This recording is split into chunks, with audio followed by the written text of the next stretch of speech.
right, everybody, I'm Andrew Badella. That is Juice Springsteen. We are live for Drew and Juice, episode number 20. It's been a little bit. Had to take a little bit of a hiatus, vacations, family. It's summer. Professional wrestling kind of takes a little bit of a back burner, but sports are done, professional-wise. So Drew, maybe we'll have to. is your mic working, by the way? It should be, yeah. I had a note in the chat there. Okay, cool. I couldn't hear you. Can you hear me? I can hear you. You just disrupted my intro for that. Episode number 20. Real quick, I said I'd make the announcement, but I did on social media. If you missed it, for Tailgate Joe and myself's SummerSlam tailgate, Matt Cardona and AJ Francis are our guests. So, Juice, now that I've been interrupted and a little rattled, no, I'm only kidding. It's good to see you again. Episode 20 now live. Dynamite's off the air. We got a lot to discuss there. How have you been? What'd you think of Dynamite? Well, first, I mean, how are you really? Because if I'm interrupting you, I'm causing problems. But how are you ultimately? I'm good. Life's beautiful. Family's good. Yeah. We are set to take another vacation. Oh my God! Well, you just on vacation, you're taking vacations, doing all this stuff. Listen, I got a wife and kids. Who are you, Heath Slater? Yeah, but thankfully, work's good, life's good. We got to deal with the Barclays Center and the Prudential Center done. So we'll have dealing with AEW, all that stuff. So we are ready to go. But I'm good, man. I wish the Mets would win a little bit more. Wrestling's been okay, but I'm good. They spend plenty of money. I wish I could root for a team that spent some money and maybe, got close to the playoffs, if not, made it almost every damn year. So you're in a good spot with the Mets. Yeah. Well, listen, I feel come right out and greet the Mets. I feel bad for Pirates fans, only because I know Skeens is out the dough. Anyways, the internet sucks, in my opinion. Well, I shouldn't say the internet. The IWC sucks because they took to social media, not everybody, but they blasted Pat McAfee. And I just think it's ridiculous. About? It's like the scorned girlfriend or the scorned boyfriend. You don't love me anymore. Like, I'm not good enough for you guys. Like, take a breather, relax. Most of you complain about Pat. I think Pat is an awesome addition to not only ESPN, but WWE. But yeah, there's just so many different things on the internet that people are more concerned about Night of Champions than they are what's going on in the world. So, I digress. Dynamite tonight has just concluded. We saw a hell of a finish there. Are the Bucks with the Death Riders? But who knows? What do you think? What did you make of this Dynamite tonight, Juice? And then we'll get into everything. I thought it was exciting. I think, as we just get closer to All In, they're going to have to start putting things together. And now we got some potential stipulations on a mega tag match that is giving me, what is it? Hangman and Kenny versus the Young Bucks. It's giving me those type of vibes of like, Uber tag team versus two super, single stars. And now they're going to add this EVP thing. Just looking at that, like, it does whatever for me, but they're just loading up this card with literally everything. We get 2 casino gauntlet matches, which cue the frog, and I queued it for you. It did. I saw that when they announced the men's one, and then they announced the women's one, and we get, I don't know about you, but I have a hankering for some double mint gum. So, we get both of those. 3 huge matches were already announced, and they just keep pressing the button, man. I'm looking forward to what's going to be ultimately the card. I have something that would have done this. Would have printed money, folks. Would have printed money. And what AEW decided to do, in my opinion, was a little different. Maybe there's some things that we don't know about. I'm all for the Bucks and Hangman Page and this whole feud and everything else like that. And I'm all for Will and Swerve going against the Bucks at All In. I like the stipulation. Now, with that being said, the money would have been either the Bucks taking on the Hurt Syndicate for the tag titles, where the Bucks maybe sneak one out due to something, and then we get to Canada and we get Edge, Adam Copeland, and Christian taking on the Bucks for the tag titles. Also, something that was money that's not seemingly going to happen, in my opinion, is Copeland and Christian tagging up to take on FTR or the Bucks at All In. Yeah. For me, I saw the reports. I don't know what's what. Sean and Fightful are very good at what they do. So I'm gonna sit back and say that Sean has good information. It seems like Christian didn't want to jump into something with Copeland just yet. Which I like. He wanted to finish off the thing with Nick Wayne. For me, the money is in a Copeland Christian reunion. I don't give. We're gonna curse because it's late. I don't give a fuck about Christian Cage and Nick Wayne. I love Christian Cage and Nick Wayne as singles competitors, but if we're talking about we're putting a pause on getting Copeland and Christian back together at potentially AEW's biggest United States stadium show, most attended stadium show, that's where the money's at. And I'd have told Christian, paying you a lot of dough, do what we want. But hey, it is what it is. But Christian's still a dog. For me, I would have liked to see Copeland and Christian take on FTR. Real quick, Juice, hold on. 316 MMA. I am sorry that you lost your father. My family will pray for your family. Condolences.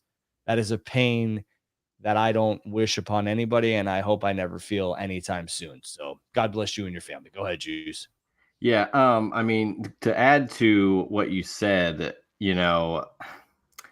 one, if anything is going to get Mother Wayne on screen, I'm all in. Pun intended. Two, you say, FTR versus the Cope, whatever Cope and Christian do, let's say they're a tag team in this scenario. Mm-hmm. I think it matters way more if it takes place at the Canada show. Oh, for sure. So 100%. Like that as a part of it, I go, you know what? They can do whatever they need to do. Whether this is before the Christian Nick Wayne, like whatever this past week was, I'd rather that if they're going to wait, sure, let's just push it to Canada. It's going to be great. And as I already said, like 5 matches already for All In, and it's like, well, they don't really have to add, a lot, but it would have been nice. But as long as those guys are on the card, I really don't care. The layup and the absolute smash is going to be at All Out in Canada. They're not playing a small building. They're going to Toronto. So, I think that's, that's the easy layup. I would have liked to have seen something with Copeland and Christian before then, especially at the biggest stadium show for AEW. Supposedly if the attendance is there, because they'd have to beat Arthur Ashe in Arlington, Texas at Globe Life Field. But you want to know what? It is what it is. I know the reaction, and I know the want from the crowd and the fan base will be nuts for Copeland and Christian, especially in Canada. Might get me to fly over to Canada during football season to check that out. So maybe it's a little bit of greed on my part. Maybe I just wanted it at All In, so I didn't have to go to Canada. But anyway, Steven asked, what am I drinking? Well, Steven, it is 9:21 here on the Central Time Zone, and I'm having water with lemon. The old Central Coast. You like that? The old Central Coast. So yeah, I mean, I know a lot of podcasters and everybody else like to have some beverages during their shows, and God bless them for it. I am rarely having any sort of alcoholic beverages while there's a mic around me, in my hand, and a camera on me. Just not my style. But yeah, it's 9:22 here on the old Central Coast. So yeah, it's 10:22 here on the East Coast, and people have to work in the morning, so there are no alcoholic beverages on my end. Yeah, and it's not that we're gonna make this a health show, but I don't drink Monday through Friday. So, anyways, you're probably better off, Drew. Yeah, I don't. Gives your body a nice cleanse and everything else like that. So again, I thought Dynamite did what it needed to do. Very much missed, in my opinion, is Kenny Omega. But they're playing up the injury angle, it seems. So we'll leave it at that. I would have liked to have possibly seen more from Monet and Timeless, Tony Storm, but I love the way that they kicked off the show. I mean, Monet needed a 1-up, and she got it. She got her comeback here and payback. So we're there. there's only a couple more television episodes before we get to All In, so they're doing a very good job with that match.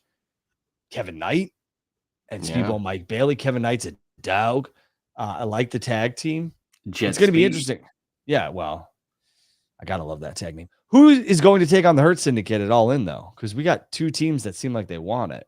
Seems like a multi-team match. Maybe a ladder match. God, I'm not disagreeing, nor am I upset at that. I'm just thinking they've added 2 of their own Royal Rumble match. They've got 2 massive world title matches. They have a dream match, and now they're going to add a ladder match. Let's go. You know, the one thing I'll say about Tony is, you know, a lot of other. He's all in. Yeah. Well, majority of the only other company is WWE. So I'll just say it. I don't think WWE cares about the internet. I don't think they give a crap what the internet wants. I think at times they are outside of our truth. Yeah, right. No, we'll get into that. But I think that Tony will listen to the fan base to a certain extent and see, okay, they kind of want this. Let's see what I could do with that. And, you know, I know a lot of people don't like him, but Vince McMahon did take a little bit of what the live crowd was doing, how they were reacting, majority of that. And then he would also, you could tell he had people who were maybe on the internet for him and giving him that feedback, because there was a lot of times where, you know, things changed and they pivoted. So I think Tony is a good blend of listening to what some of the fan base wants on the internet and looking at the numbers and saying, this is working, this isn't, this guy's works, this guy doesn't, this chick works, she doesn't, blah, blah, blah. So, you know, I just don't know where Copeland is on this card too. I keep going back to that because it doesn't seem like FTR and Copeland's not going to just team up with anybody. And Christian seems to be involved in this tag team title match. So is he off the show? Is he in the gauntlet? Who knows? But I would like to have seen Copeland on All In, considering he missed it last year. True. And do you think that it's maybe just a vehicle to get us, you know, moving to that inevitable Cope Christian thing? Like him maybe not necessarily in a match, but maybe he gets involved.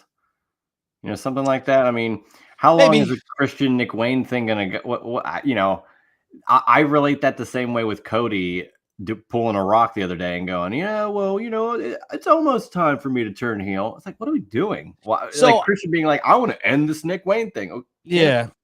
And organically.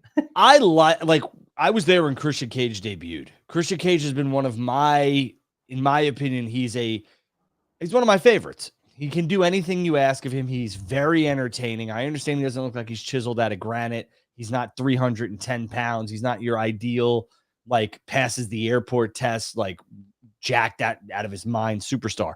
But Christian moves like nobody, in my opinion, in the ring with his pace and everything else like that. And he's very, very, very surgical with what he does. And he also makes his moves mean something, which a lot of wrestlers is just bang, bang, bang, bang, bang, bang, bang, bang, bang. And you're like, okay. Christian's also very good on the mic. This stuff with Nick Wayne, I say this to say that. The stuff with Nick Wayne, it was cool for 4 or 5 months or whatever, but now I'm over it. And if this is what's stalling the Christian Cage Adam Copeland reunion, get him out. Miss me with that, as you like to say. Miss me with that. Amen. But again, Dynamite, I thought it was a good show leading into a pay-per-view. They have 2 more, so I'm here for it. Okada, you know, it's very interesting. The fans were all about Okada Omega, and they should be. And it seems like the angle, which has now taken Okada or Omega off of television for at least 2 weeks. And now, you know, Dynamite 300 is next week, and they have announced some matches, Juice.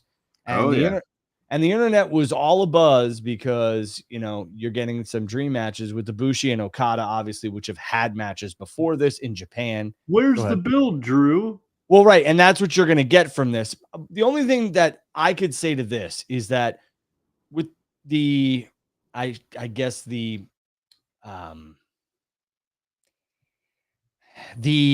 trying to be polite with the way the IWC reacts. But this is after dark. Let them have it. The discourse after the Ibushi Okada match, for the most part, was positive. And then you did get some of the people who were like, what is this? Well, this could be a vehicle to get Omega back to television where he cost Okada this match. And Tony is a guy who likes to do these type of things. Dynamite 200, Dynamite 300, Dynamite, what was it? 250. What was it?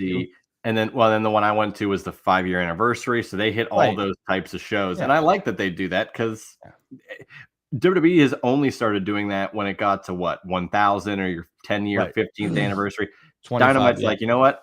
Or AEW's like, you know what? Let's capitalize on this early because it's a lot to get to 100 episodes or 5 years or so. I love that they're doing that. And then it makes these shows like, wow, we're putting this on. Let's do it.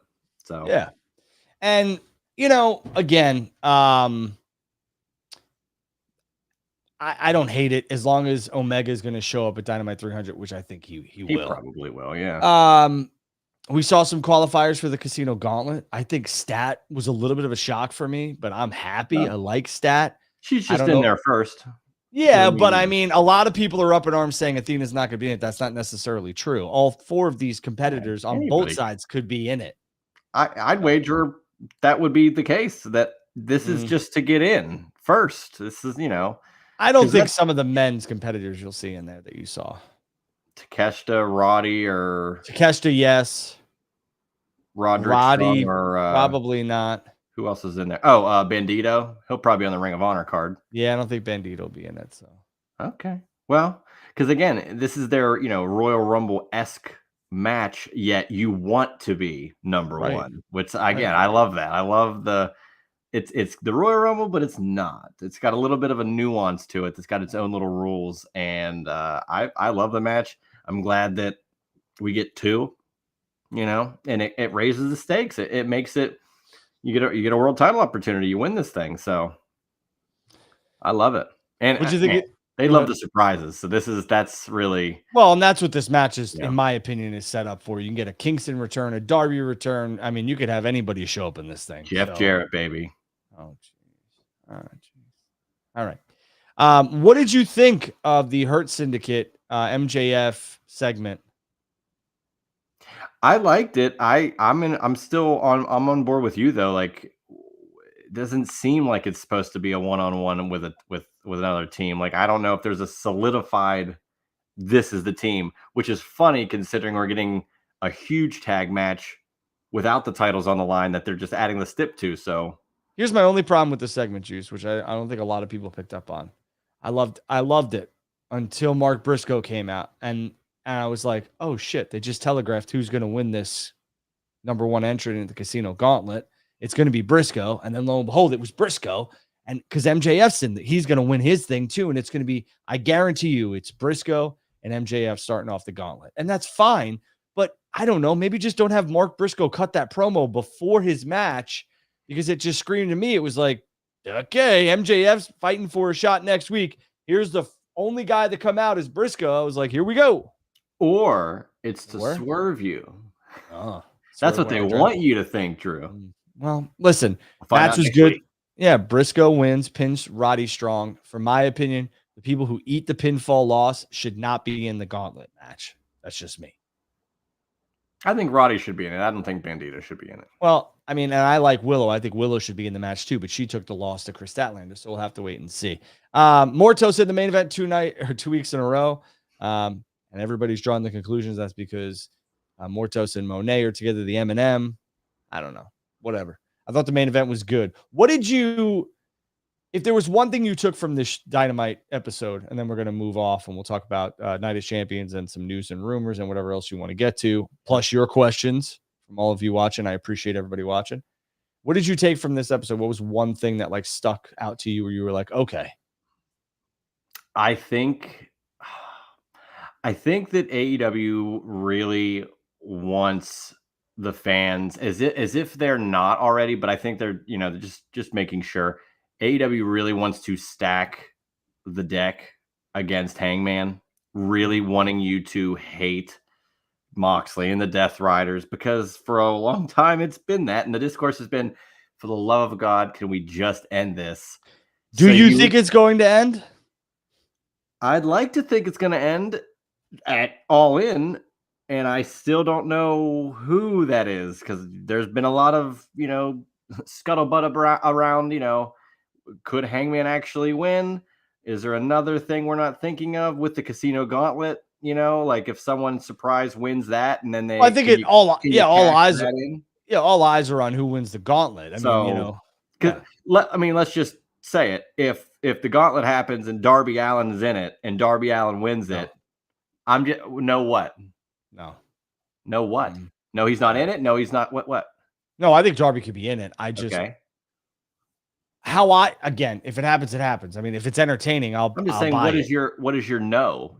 You just I'm going to say that Darby is the one that costs Moxley in the end his world championship. I think I don't think Darby needs to be your world instead to champion. win it, he costs Yeah. it. He's integral, but he doesn't need to Yeah, win. Okay. very integral point. Yes, 100%. I just do not see Darby. I don't think it needs to be that. Now, if it is and it's entertaining and it works, I'll buy it. I will. Sure, But if even it's though not, people will be pissed that Hangman got so close. well, And then they're like pulling the rug out for a guy that left to go to Everest and plant the AEW flag there. Although I don't care. That's fine. They're both either as long as Darby or Hangman win and it's not.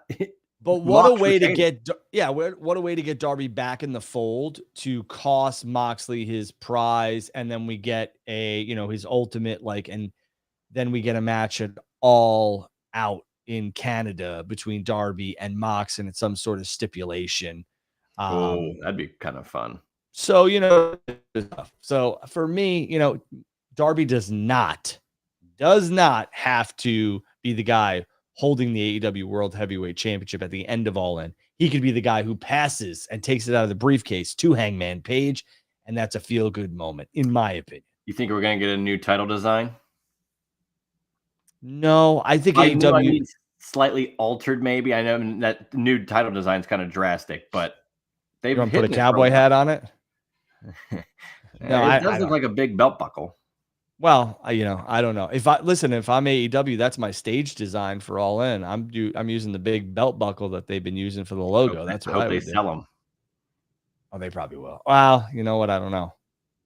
It's a premium item. That'd be like $50 for a brass belt buckle with AEW All In on it. That'd be.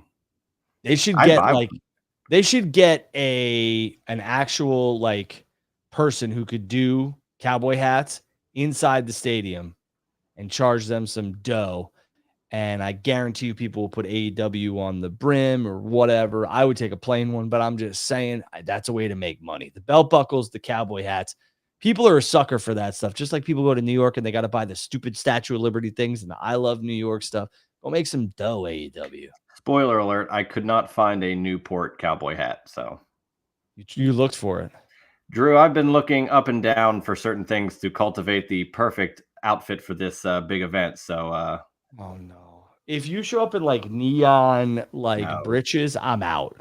No, it's very respectable, Drew. You think that this is 2017 Juice, and this is not. This is I will tell you, 2017 Juice, I would not be doing a show with. He was unhinged. Yeah, well, I was on Chair Shot, so you couldn't do a show with me. Well, yeah. Shout out to Justin LeBar and those boys. Oh, yeah. I just think Darby. I think the internet's and that's what the internet does. I think they're making this into something. They're trying to wish it into the universe or whatever. But I think this is a moment where Darby costs Moxley. It almost comes off as not that they want Darby to win. They just are coming up with as many options so that it's just not Mox. I don't care what happens. Someone else is going to walk out with a title. Give it to Dustin Rhodes. You know what, though? At the end of All In, if Mox is still your champion, I have a funny feeling that place and the after stuff at the hot in Texas already? Well, I'm just saying, well, thankfully, maybe Tony had the foresight where he was like, you want to know what? This show's going to be over by 6 o'clock, 7 o'clock Central Time. So that'll give these guys some time to cool down and they could, we blow off some steam for 2 hours or whatever. I highly doubt that's the reason. We all know the reason, but still, and it's not because of WWE. Majority of the reason is because All In was a UK-based show. That's where it originated. So he's throwing a little bit of a thank you for everything. We're going to keep it the same time. It's always been for you guys. So, but I mean, the foresight there, if Moxley does walk out, that place to be mad. They will be mad. So And I will be soaking it all in. me too. I'll look around and just want to see the reactions. What are Yeah, we gonna right. do now? And then we got to race back to wherever we got to go because we got to watch G-Berg win the World Heavyweight Championship. Yeah, I know. It's gonna be one hell of a night, man. Looking forward Yeah. to that. That's gonna be interesting to say the least. Yeah. So again, I thought Dynamite was good. I'm trying to think of something. I would say, to your point, I don't want to steal it, so I'm going to go in a different direction. But I agree with you. They're really trying to make Hangman get that sympathy, like it's not going to happen, and they're stacking the deck against him. But I really liked Monet's answer. I thought that was a hot way to start the show. It was something where it got people talking, and I think Monet needed that in terms of the brutality and everything else like that. So that's something for me. And I'd say Kevin Knight. I honestly think that there's a short list of professional wrestlers in AEW right now that if I was working for the other company that I would steal, and they're not like the bigger names in terms of like a former world heavyweight champion or anything else like Right, that. right, But right. I would take Kevin Knight. I take Kyle Fletcher. I take Hook. And there's some other people I'm missing off the top of my head, but those three right now are people that I would just Nick Wayne. I would run and take. So You want Nick Wayne out of there so you can get to this Cope and Christian thing quicker. no, I think there's something there. Those four gentlemen, I think, and I'm obviously missing a couple, so please don't come for my head. I mean, there's some women that I think would Oh, for sure. Well, I mean that you know, that one's a very long list. yeah. And a lot of people are asking about Britt. Yeah. Hey, former chair shot alum. Yeah, I think Britt's time in AEW has come to an end, but I don't think she's going to be going anywhere anytime soon. I just think that she doesn't right now there's some serious differences. She also doesn't really need wrestling, for lack of a better term. Not. So she does not. She can kind of play her cards whenever she needs to, and I don't really blame her for that whatsoever. There's plenty of places to go. There's plenty of work to be done. So when the time is right for her, Exactly. Kevin Knight, Takeshita, Kyle Fletcher, Hook, Nick Wayne. Takeshita that'd be interesting to see him over there. Yeah. I'm just saying, if I'm any competitor, those are the five gentlemen that I'm looking at right now. TNA's got some good stuff going too. That I'm trying to grab. There was a lot of scuttlebutt about Jay White too. I think Jay White's got at least another 14 months on his contract. No, not 14. I'm sorry. Hold on a second. Interesting number. Very specific number. Maybe I'm right with 14. 6. Well, what would 14 mean? June. So next August? No. So I'm wrong with the number. I think his contract is up in April of 2026. So. Oh, so 10 months. The reverse. Yeah. Right. Okay. 10. Yeah. So we'll have to wait and see. But I know a lot of people are making a lot of scuttlebutt about that. I have no idea whether or not Jay White wants to go to WWE. I haven't heard anything, and I wouldn't. So I don't know. But it just seems like if I'm AEW, I saw the report going around as well. I think it's smart that they're taking a stance on not hiring everybody and being a little bit more selective. And I've screamed this from the mountaintops. I do believe that AEW should start allowing wrestlers to go if they don't want to be there, and if AEW has nothing for them. It's a big difference if I'm allocating television time for you and you're like, I don't want to be here anymore. Okay, I understand. You don't like your program. We can have a discussion. Let's be creative. But, guys like, Britt, the Guns, and I love the Guns, and I like Britt, but at this point, if they don't want to be there, and I don't know if any of them do or don't, I just want to make that right. But I think I would let them. I'd let them go if they don't want to be there. That's the benching thing. It would work with like one piece of talent, maybe once, but when it's seemingly as, multiple talent are not being utilized and that their time's kind of coming up, where is the reasoning by keeping them? Because if anything, you're helping their cause when they leave and go somewhere else, because it's, I was held back, I was this. If it's more of a mutual, all right, I don't like what I'm going with here, and if you're willing to, get me out of here, that's good. And like you said before, you don't burn bridges when you're walking on them. So, and while they are like giving you a bridge They're to adding more to the national, bridge. yeah, national exposure. Like, Yeah. you know, Yeah, this is not AEW is not, it's as good as it can get. If you're on AEW, just call it what it is. AEW is not TNA or you're gonna be MLW. on main Yeah. TV every week. You're Yeah. on And this is no, Max. Like, there's no slight against TNA, MLW, or GCW, or CZW, or your sister's ass W. I'm just saying, that's a new like, one. That's my yeah, favorite company. this is a national exposure that you're getting Yeah. from Tony Khan, Warner Brothers Discovery, and AEW. So, I mean, I don't know. For me, a lot of people who want to sit back and complain they don't want to be there. I get it. But if you're getting television time, shut the fuck up. If you're not getting television time, if you want to go, go. Because WWE, AEW has flooded the market with some talent. Well, And because they acquired quite a bit to kind of right. filter out And what they needed and whatnot. And now they have all this AAA talent that they're looking at, like Mr. Iguana and Psycho Clown. And Can we pause for a second because we haven't gotten to talk about it yet? You and by my response, me joked about that. You were like, yeah, "What's your favorite Mr. Iguana match?" And I was like, "Oh, he's my guy." And I then look like lo Mr. and behold, Iguana. it's crazy. Whenever they cut to him and he just does the it was so great that we kind of just flippantly met it. Of all the people we mentioned, he was the one we actually talked about, and then it blew up. The charisma on this guy when they show him Marketable. in the bank, and it's just you could tell it's they popped for me. I want to milk it a little longer. He's got it in him, right? And and I think Denise just got an interview that's going to drop with him.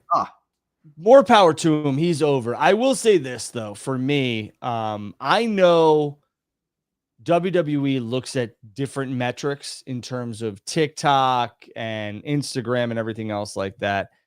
And I think that when they look at some of these things and some of these talents do, millions upon millions of views or impressions, stuff like that.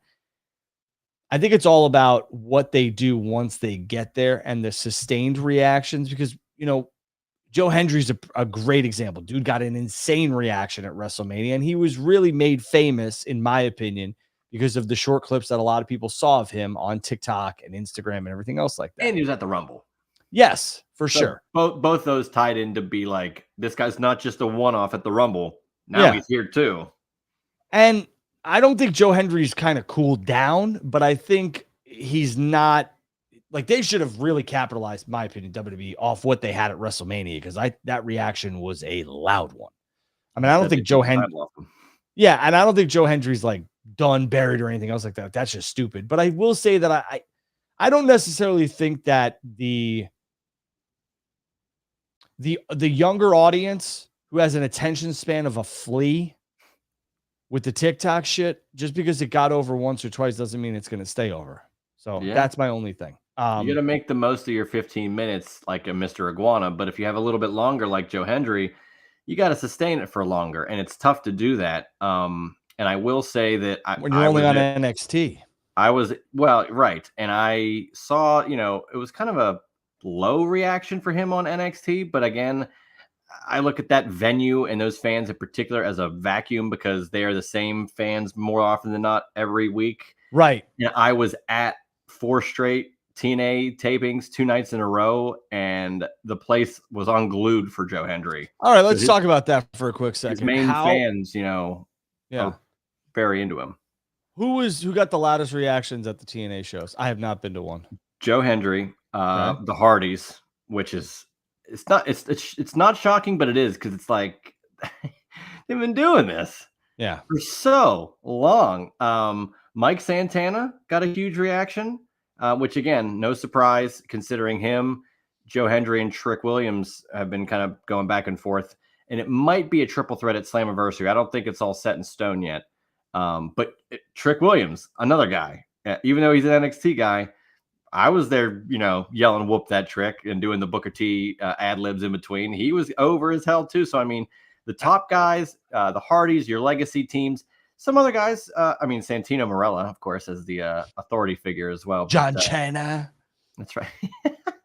That's He was so entertaining. But the reason I ask, Juice, is because of this. I think, and I've said for years now, Santana and Ortiz and the Lucha Bros. I wanted Santana on his own, and I wanted Penta on his own, and I felt like they were superstars in their own right. And And now I look, feel, and I'm telling you right now, Santana is on a fast track, in my opinion, to Raw or SmackDown. I think he'll blow past NXT.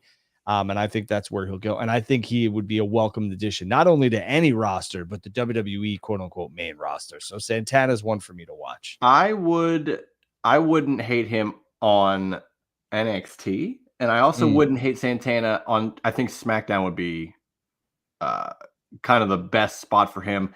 And if you make a move like that, then you can put an LA Knight on Raw, where I think he should be, because he might have gone as far as he can on SmackDown. Let your main audience, your Netflix audience, let them get LA Knight. Like, he is still just as over, I feel. I don't know if he's cooled off as much. He might not have got the opportunities as he did over the last year and a half, but I mean, come on, Yeah. So we'll see. Yeah. Again, the Hardys, you talk about them. I Yeah. think this is continuously a wait and see with them. If they could sustain being on television without any incidents and doing all this other stuff, I think there's a good shot they get a match in WWE or two, or a small run. Super long meet and greet line, which has never changed. Always. Matt is such a genius when it comes to reinventing marketing, just like a Matt Cardona. He got a good reaction as well. Who else Shout got out to Matt. Yeah, Dark State. The group that's kind of wreaking havoc on NXT invaded TNA, and there were some NXT chants, and people were kind of popping for those guys. Okay, interesting. Making their name in there. I don't know if I should spoil any TV, considering it was already kind of out there on social media, but Go ahead. Dark State did take out Matt Cardona, and then they took out Brian Myers, and it were to seem that maybe that was kind of tied together, but I think it's going to be more of a 4-on-4 potentially at Slammiversary with those four from Dark State, Myers, Cardona, and just two others. I'm not sure if a tag team specifically or some other guys from the system. That's Myers' group, but probably a 4-on-4 taking place at Slammiversary. So I'm here. Slammiversary, Slammiversary is on Long Island, UBS Arena. So right where the major players love to be. So I think that'd be cool for them to get that reconnection. And I personally loved it, considering they got their biggest break at Armageddon 2007 in Pittsburgh as the Edgeheads, helping out Edge win the world title. And here we go 18 years later, and they're shaking hands and kind of coming together again for a bigger cause to take on in Pittsburgh, which is really cool. In a different company too. I will tell you that there is a rumored match, and not a lot of people know about this, so I cannot discuss it on air, sure, or anywhere, because I won't. I love you, dude, but I won't tell you this either. Well, you know what? That's just not who I am. But I will tell you that there is a major rumored match that I think would sell out the remaining tickets of UBS, and it's a TNA match.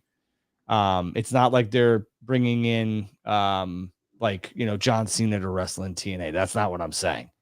But we talked about from WWE.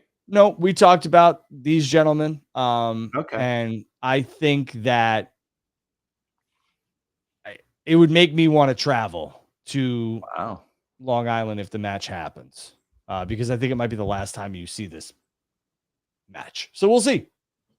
We'll see. Okay. Stay tuned. Okay. Don't know it to be going to happen or confirmed or anything else like that. I think we're a few short weeks away from that anyway. I know that they would like to have more tickets moved in terms of sold than they have already, but I think the Hardys and Joe Hendry and Mike Santana, have they announced any matches yet? All I know is Hendry was promised another shot at the title, and Santana kind of laid claim to it, but I'm not sure when they aired on TV, are they going to say, all right, you got a triple threat for the title? There is a fatal 4-way ladder match, though, involving the Hardys and the Rascals, and I can't recall the other two teams, but it's like the Nemeths, because they're the tag champs, Nick and Ryan, and I can't recall the fourth team, but it's like it's pretty stacked. Fatal 4-way ladder match with the Hardys involved is always pretty intriguing, I would wager. Okay. All right. We'll have to wait and see on that one. Why don't I turn the show over to you, and we will discuss everything that you have lined up for the rest of the program. Okay. You don't need, this is for Blake, because he said I have to do this. You don't need a 4-hour review show. We're going to get in and out in 60 minutes or less. All right. There you go. And to help make sure we do that, I think we've touched on quite a bit thus far. I might ask you one more quick AEW question, but I'd like to get into the Night of Champions preview. Let's do it. A couple of pinpointed rapid fire at the end. Just in general, Drew, before we go into Night of Champions, now that All In has, as I look, 5 total matches, how many do you think should be on the card, and how many do you think will be on the card, not including there's going to be like 5 pre-show matches? They're going to load this whole thing up. It's their big show in the United States. What do you think? What do I want? I'll answer that one first, and then I'll go to what do I think. What do I want, Tony? If you're watching, give us 8 to 9 matches tops. That's all you need. I understand you want to get all the boys and girls on there. The Casino Gauntlet can help this with getting the amount of talent you want. I think 8 or 9 is the sweet spot. I would even like it less, but I know that's not going to happen. What do I think is going to happen, Juice? A minimum of 10 matches. I was going to say 10 is probably a minimum, which... And to his credit, he wants to feel, and he wants to give the crowd and the people buying the pay-per-view their money's worth. And I get it. But take into consideration people's attention span for the most part, even though your fans are very, very good fans, diehard fans, is short. And you don't want people to lose. Pacing is important. He knows this. Everybody does as well. But I think that's a key, though. Even if let's say it's 10 matches, I think if the pacing's right, it could be fine. Because what was it? Was it the last show or 2 shows, pay-per-views ago? The pacing felt like perfect. So there were 2 shows back to back. Not Revolution. Double or Nothing in Dynasty. Double or Nothing in Dynasty. Dynasty. The main event didn't start until like 11:34 Eastern time, and I was there. It was ridiculous. I was like, "Holy moly!" And I'm Central Time, so it was 10:30 or whatever here. I had to walk back to my hotel. You know how long it took me? 1 a.m. And then Double or Nothing. I would say that after the Anarchy in the Arena match, I thought we were headed to the main event, and then we had the trios. Oh yeah, was it Pentagon? What is it? Oh yeah, against the Paragon. Paragon against Adam Cole's crew or whatever. Adam Cole's crew versus whomever else. Yeah. And I just was like, oh, I completely forgot this match is here. So again, I get what Tony and AEW is trying to do. Nobody gives them the Mick value that AEW does. Best bang for your buck. But for me, I don't need 12 matches. I just, but we'll have to wait and see. I think it's going to be a minimum of 10. Well, Drew, how about 6? Night of Champions has 6. This is nice segue. He's a pro. That's right. Not getting paid for this, by the way, but I am a pro. I used to get paid. This is out of the realm. Normally it's 5 matches, Drew. What are they doing? 6. Saudi gets 2 shows almost every year. They're going to get the Rumble. They're going to get a WrestleMania at some point. Now they're getting a 6-match PLE. What's next? So, and they also have like a standalone Hall of Fame, which I wish the States had. All right. Listen, when you pay the type of money that the Saudis do and they're only halfway through that deal, by the way. Right. Not only that, but when you're getting $50 million a show, plus whatever else, plus travel, accommodations, more for one of these shows than one WrestleMania gate is right. Insane. So you got to understand something. People made a ton about what was going on, and I get it, no doubt about it. Some talent have refused to go over there. I would say loosely. I'm not getting into it because that's a personal preference. Although now it seems like they worked it into a storyline. Right. So what I will say about some of this stuff is I understood and understand where all of you are coming from. But in my opinion, WWE was never not going to Saudi unless something drastic Yeah. took place. It's a paid show. It is something that, did I want it moved because I wanted to maybe see John Cena and CM Punk in the States so I could maybe go for the last time? Maybe. There was this much percent chance where I was like, Drew brought up all these other places that aren't available. Pittsburgh's got nothing going on No, Saturday. that's gonna happen. Come on down. They would have probably moved the Cena Punk match if they were to move, like the event was going to be canceled or whatever. They'd probably move that to Saturday night's main event, or they would do Load up that. Good Lord. Right. But listen, the show was always going to happen. It's a paid show. And you know what? It would have taken a absolute, I'm not going to use the word. It would have taken hell to happen for them not to. You were going to say catastrophe. It could, Yeah. But I don't want that. I just, so yes. That's fair though, Drew. And I agree with you. I saw plenty of people going about it as if they were there and knew what was going on. Right. And I'm like, I don't know if anybody could be so sure outside of the folks that are there, or you're in WWE and you're getting direct, like, all right, we're still going over, the show's still happening, because they're not going to reveal like, oh no, we're still going and it's not a big deal. They're just going to proceed as they need to, and everybody else is just going to assume everything and go crazy. And the talent's there. Right. They're and there. A lot of the staff has been there for a couple weeks for production.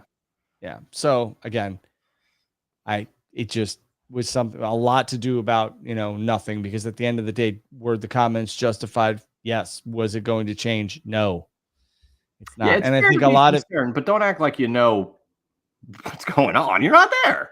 Not to mention, like, let's turn our time and attention to something else besides whether or not professional wrestling show is going to happen. Yeah, I think Night of Champions is not number one on my list of concerns this day and age, for lack of a better term. So I mean, I'm happy the show's there, but if it didn't happen, I would move on. I hope so. Speaking of moving on, I want to ask you. You're going to go first here. Sami Zayn and Karrion Kross. The match was made official on Monday Night Raw. A lot of fans have wanted to see Kross. They're seeing him on a major PLE. Sami Zayn was catching a lot of grief on social media too, because it's like, oh, you're a hypocrite for going over there. Listen, guys and girls, stop it. Sami Zayn versus Karrion Kross. Who do you got and why? Sami Zayn's going to go over there again in January and win the Royal Rumble. So let's just chill with that. You can mark that down, June 25th. I think, and you can cue that frog whenever that happens, I think this is more worth Karrion Kross winning, because his whole thing over the last few months, a lot more, like 6 or 7 months, has been like, whoever he's discussed any ideas with or brought forth a concern, he's always been right. He's always saying, look what happened. You should have listened to me. So if he can get this win over Sami Zayn, because Karrion Kross losing, to me, and this is unfortunate, would just be another loss.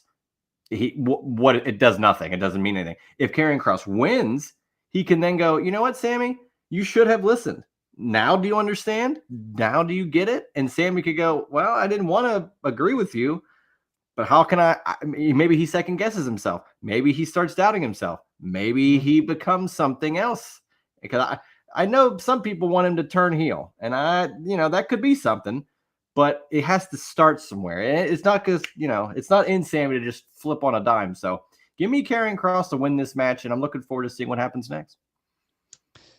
For storyline purposes, I would love to see what you just presented. But I think Sami Zayn will more than likely go over.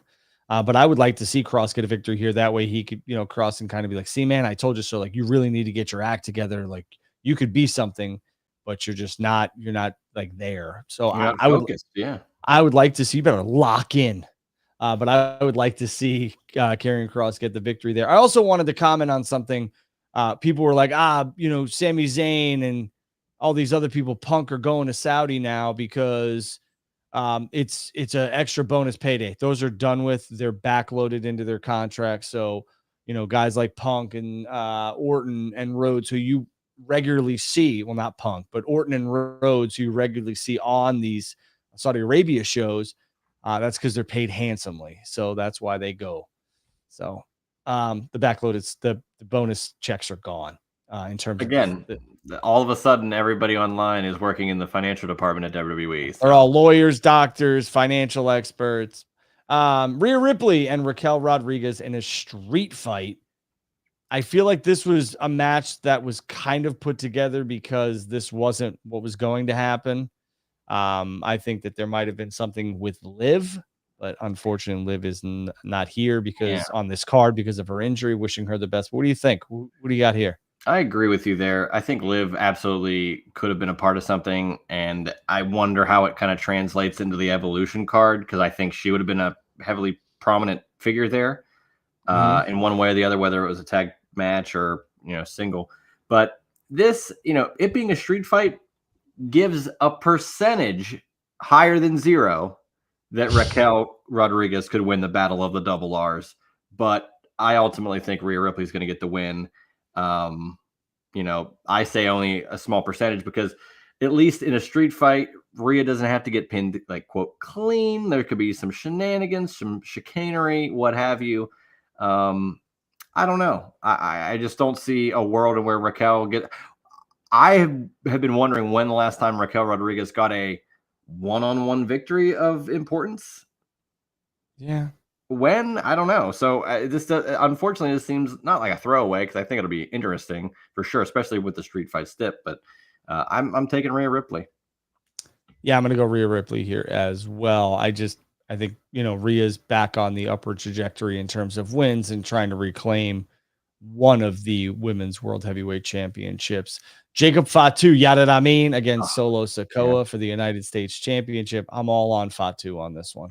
Me too, and we didn't get to discuss that either. The I Hate You Solo finally happened, and I ultimately feel bad for Solo Sikoa because I know he has it in him. I know he's got some charisma, and he can really be something, but his spot, and he came in when he did in late 2023, and for him to, within 10 months of Jacob Fatu coming in, Fatu surpasses him, wins a title, is the over baby face of the bloodline. Like, Solo was that first piece of new bloodline to open the gates for all these other guys, your Tamatongas, Tongaloas, all that, and yet he seems like an afterthought. So I don't feel bad. Yeah, I understand what you're saying. Yeah. And optics are everything. And you're not wrong. I mean, Jacob Fatu came in and totally took the WWE and the bloodline and grabbed it. And he is, head and shoulders above everybody not named Roman Reigns and Dwayne Johnson in that, and Jey Uso in that bloodline. So I'm with you. What I will say is I don't necessarily feel what everybody else feels or the majority of people feel on the internet and what you just said. Solo main evented a SummerSlam. He opened the Netflix on Monday Night Raw. He beat Cena in Saudi. Right, beat Cena. Like, Solo's, and to your point though, hasn't won any singles titles. Yeah, hasn't had a WrestleMania match. Didn't he have he had the SummerSlam match in Cleveland against Cody? Yeah. When Roman came back, like, it was a vehicle for Roman to come back. Like, he's just at the end of the day, second fiddle.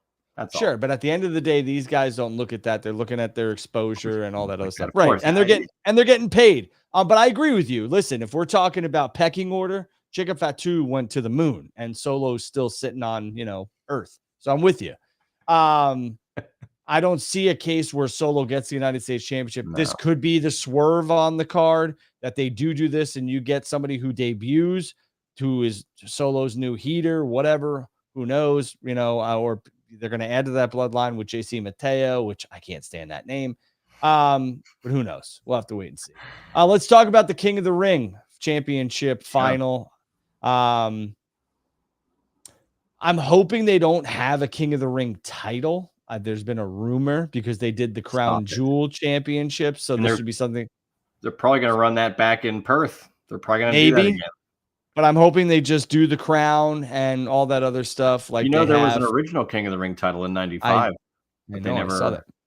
that. Wasn't Mabel the guy who had it? Well, Mabel won, but they never Oh, gave it to him. But it okay. was made. It was absolutely Okay. created. I'm glad that they didn't do it. So WWE's been actively trying to put more belts on, in the fold for 30 years.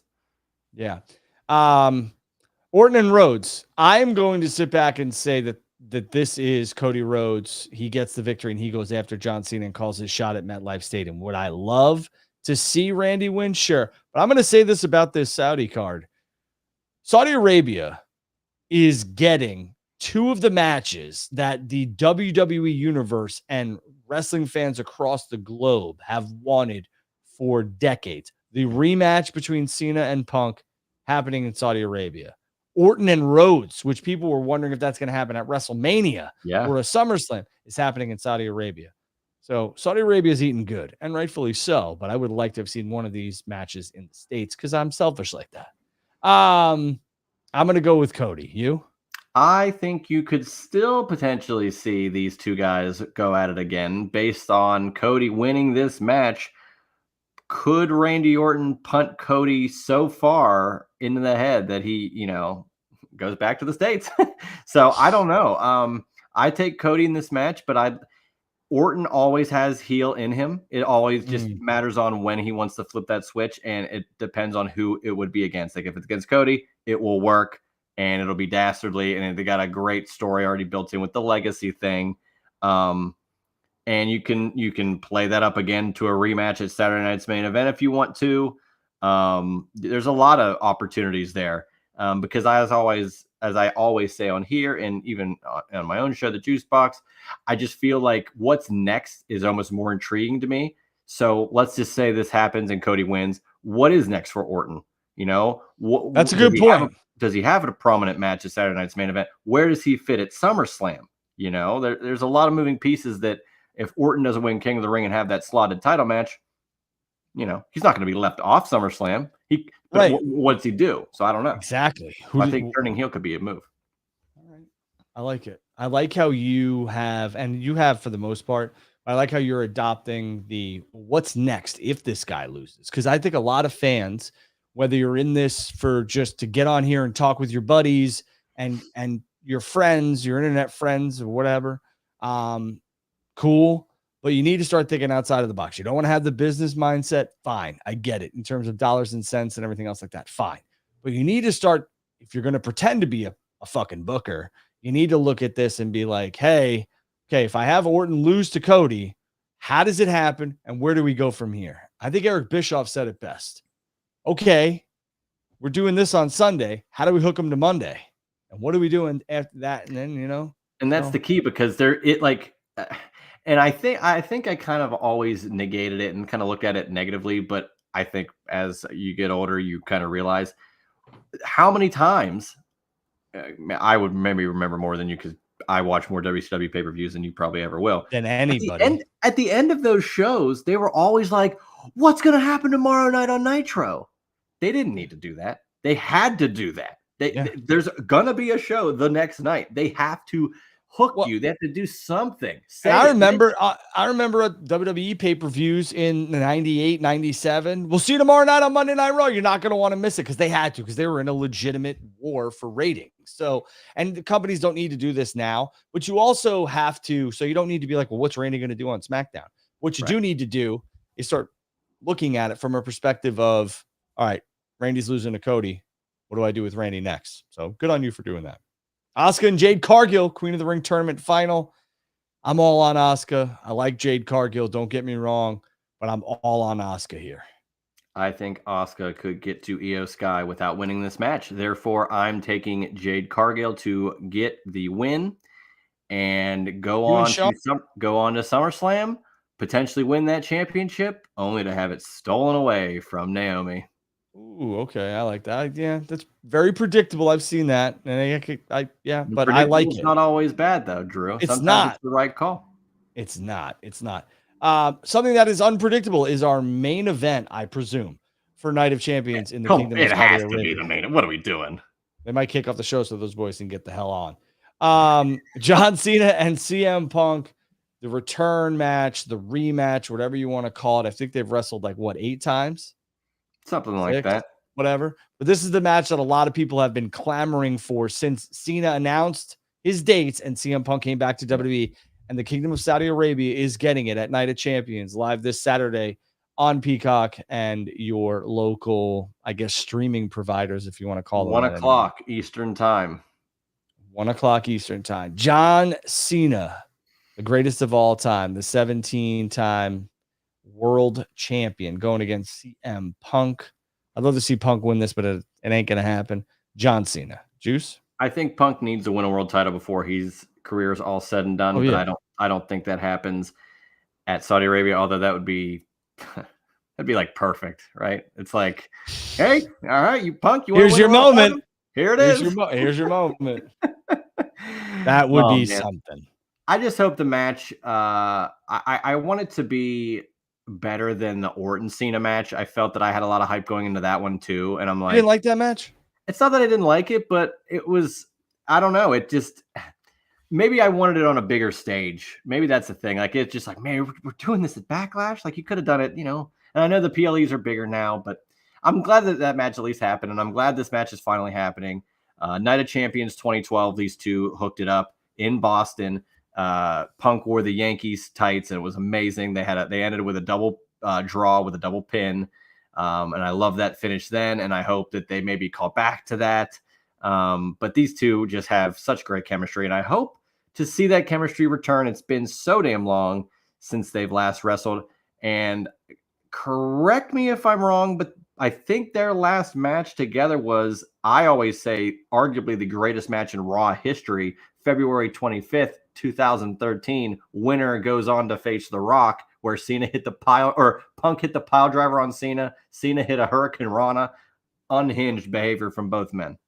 Oh yeah, yep. I think that was their last match. The one that sticks out to me the most is the one in the Money in the Bank, in Chicago. Of course, that's that's one of the best matches of all time. People say they just immortalized that outfit in a CM Punk Ultimate action figure. So just to commemorate that. But I'm not sure if Travis Scott will interfere. That would be. I don't know about that. Travis Not Scott only Punk, you got to follow me to Saudi, but you're going to get a run in from Travis Scott. I don't know about that one, but hey, you know what? Stranger things have happened. But I also want to pose this to you, though. Sure. Going off that, what happens next? Let's just say Punk doesn't win the match. Cena retains and probably goes on and does whatever. What is next for CM Punk?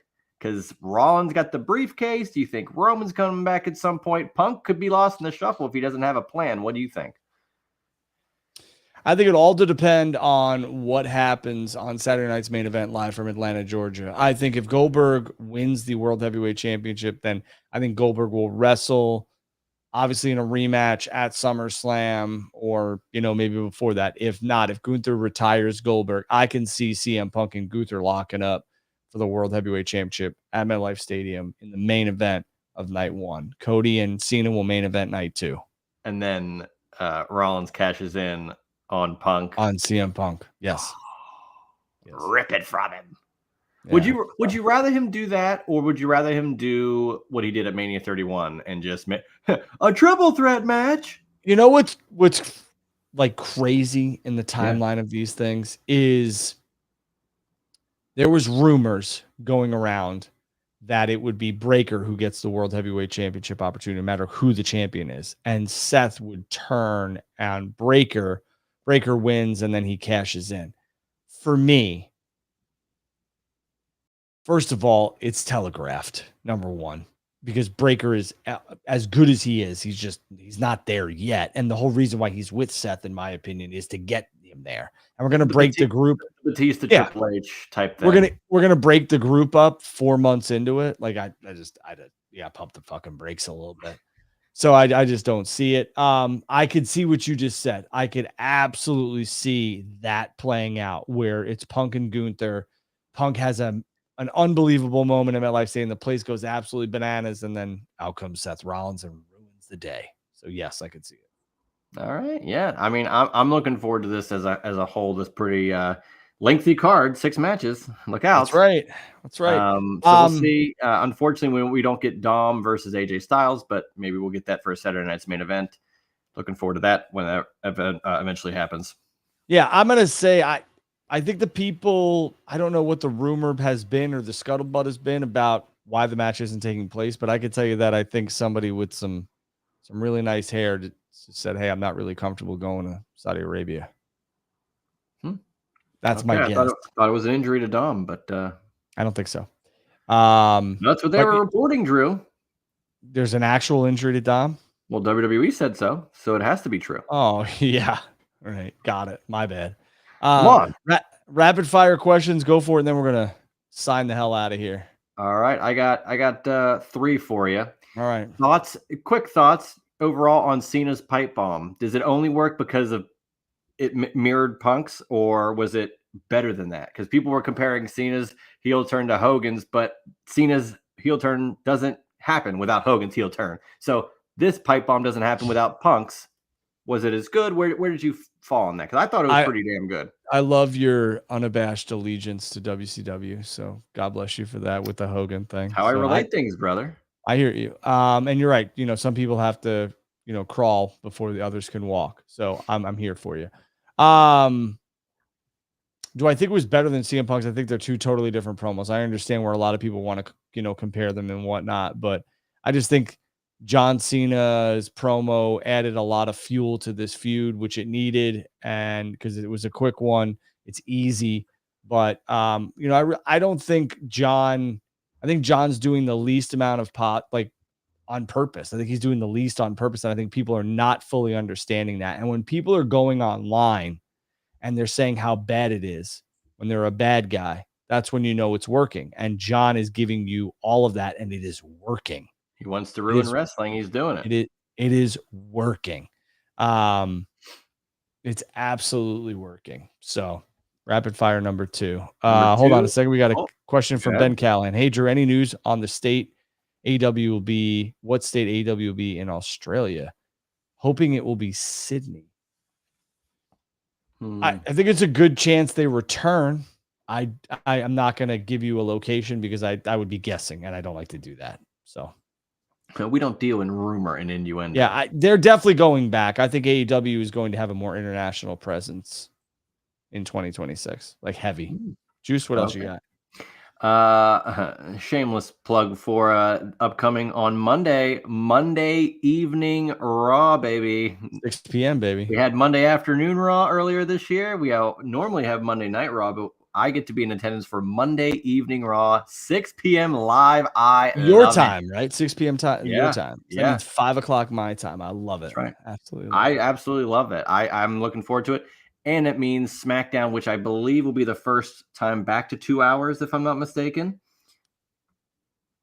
They said the July 4th one might be it, and that would be the July 4th episode. All right, maybe. But go ahead. Either way, that episode, I like that it's after Raw because they won't have to account for commercials. They will just tape it all, in probably 90 minutes and then add some stuff, background stuff, other segments. So I'm looking forward to that. But I'm very curious as to see what the fallout is after, Night of Champions. I'm not sure who's going to show up. I know Goldberg won't be there. They said Goldberg's going to appear for every show up until Saturday night's main event, except for Pittsburgh. And I said, that seems about right. Because why would a WCW guy that I adore, why would they show up at the show I'm going to be at? So did they announce that Goldberg's not going to be there? Like, have they said that? They literally said he's going to be at every Raw promoting Saturday night's main event other than Pittsburgh. Okay, got it. Which makes sense. They're all coming back from Saudi. I don't anticipate a lot of the big stars being there. Cena's going home too. He's not going to be on Raw. Yeah. So I said a lot of the big stars. Cena, Goldberg, 2 big stars. Cena, you might get Punk, but go ahead. You get Jay, and Jay, Randy, Cody. Jay, Randy, Cody. Yes, that's fair. Yeah. All right, and my last, this is a good one. Did you see Ricochet's new shirt? What was it? Stop bald hate or something like that? Is that right? Stop bald shaming. Yeah, I don't. Do you already have one in your mailbox? No, I'll never understand this though, Juice. I don't understand why bald men. if they are out there, why they get mad when people call you bald. This is a choice. I could grow my hair. It just looks ridiculous. That's on Curb because Yeah. Larry talks to the police officer. He's like, he says, these kids called me bald asshole. And the cops was like, well, look, I'm bald and I don't take offense to that. And Larry goes, well, look, that's a choice you have made. You shaved your head. We here in the bald community do not accept you with all due respect. But it is funny. I mean, you embrace it. I would rather my head be clean shaven. I could not picture you with anything other than like a fade. Like I could not imagine you with any sort of like thick hair ever. So in high school and my freshman year of college, I had long hair down to like right about here.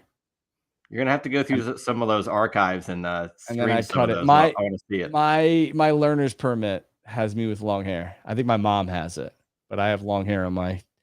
And yeah, but you want to know what? Went bald around like, I don't know, 24-ish, 25, like full bald. Like it was, I mean, I shouldn't say full bald, but it was like, once you got to scraps, you're like, I'm just going to shave it and embrace it. It was just thinning and there's no point. Like I'd rather look clean. It looks worse when you leave it. You got to get rid of it. Like, brother, what are you holding on to? Like, let you should have got a toupee. Yeah. Oh, all right. Yeah. George Costanza. Like let it go. And I don't understand why people take offense to it. You're bald. I'm like, okay. You're bald. You're out of shape. Oh, like I don't know what to tell you. Like you're bald. Okay. Well, Ricochet came out tonight in Dynamite, and there was a couple bald guys on the railing there, and he was like, "Hey, like solidarity. There are many of us out there." I don't get it. I mean, I don't know. Anyways, I will never take offense to it. You call me bald all you want. And I will. There you go. This was fun. We will be live in Arlington and the surrounding areas for All In Texas. I've coordinated with some other people, some other folks, but if you guys and girls are attending All In and would like to hang out or something before, we'll be at StarCast, we'll be at All In. I don't think we're going to do Ring of Honor, but you all should check out the Esports Stadium. It is a fantastic venue.